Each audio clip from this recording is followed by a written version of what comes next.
పార్వతీపదే హర హర మహాదేవ.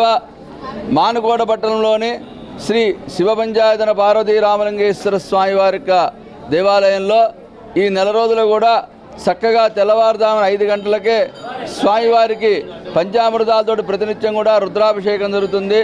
ఆ భాగంలో ఈరోజు కార్తీక పౌర్ణమి రోజున విశేషంగా తెల్లవారుజామున 3 గంటల నుంచే భక్తులందరూ కూడా విచ్చేసి స్వామివారికి పాలు నీళ్లు పోసి చక్కగా అభిషేకం చేసుకొని పసుపు కుంకుమలతో అర్చన చేసి లక్ష దీపాలంకరణ 361 ఒత్తులు వెలిగించి దీపాలంకరణ చేసుకొని స్వామివారికి దర్శనం చేసుకుంటూ ఉన్నారు భక్తులందరూ కూడా. ఈ కార్తీక మాసంలో తలార స్నానం చేసి తెల్లవారుజామున సూర్యోదయానికి మునిపే ఈశ్వరుడు యొక్క దర్శనం చేసుకున్నా, ఈశ్వరుడు అభిషేకం చేసుకున్నా, స్వామివారికి తీర్థం తీసుకున్నా, ఎలాంటి రుగ్మతలు ఉన్నా, ఆరోగ్య సమస్యలు ఉన్నా కూడా అన్నీ తొలగిపోయి చక్కటి ఆయుష్, ఆరోగ్యము, కీర్తి ప్రతిష్టలు, వ్యాపారాభివృద్ధి, అష్టైశ్వర్యాలు కలుగుతాయి. సంవత్సరం మొత్తంలో ఈ యొక్క కార్తీక మాసం మనకు అత్యంత విశేషమైనటువంటి రోజులు.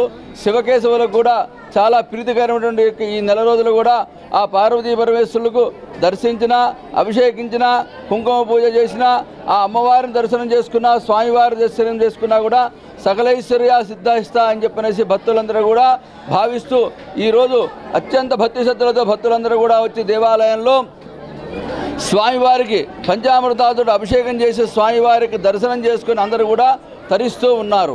హర నమ పార్వతీపదే హర హర మహాదేవ హర. రామలింగేశ్వర స్వామి దేవాలయము ఇది చాలా విశేషమైనటువంటి దేవాలయము. ఇక్కడికి వచ్చిన భక్తులు ప్రతి ఒక్కరు కూడా దంపతుల యుక్తంగా వచ్చి 366 ఒత్తులు వెలిగించుకొని స్వామివారికి కొబ్బరికాయ కొట్టి నైవేద్యం పెట్టేసి స్వామివారిని వేడుకుంటారు. 366 ఒత్తులు ఎందుకు వెలిగించాలి అని అంటే 366 రోజులు కూడా ప్రతిరోజు శివాలయంలో వెలిగించిన ఫలితం కలుగుతుందనేసి ఉద్దేశంతో 366 ఒత్తులు వెలిగిస్తారు. వాళ్ళ పిల్లల పేరు మీద, భార్య భర్త వీళ్ళందరి పేరు మీద అందరూ కలిసి వెలిగిస్తారు. విశేషమైనటువంటి రోజు ఇది, ఈ కార్తీక మాసము. చేతగాని వాళ్ళు, ముసలి వాళ్ళు కూడా, పెద్ద మనుషులు, చాలా లేవలేని వాళ్ళు కూడా వచ్చి దర్శనం చేసుకుంటారు ఈ దేవాలయాన్ని.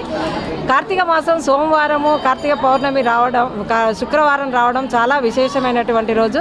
శుక్రుడు శుక్రవారానికి అధిపతి. ఈ శుక్రగ్రహం అనుకూలతగా ఉంటే దాంపత్య సుఖము, తర్వాత సంతానము, సౌఖ్యము, లక్ష్మీ కటాక్షము, సంతానాభివృద్ధి, గృహము, వాస్తు అన్నీ బాగుంటాయి.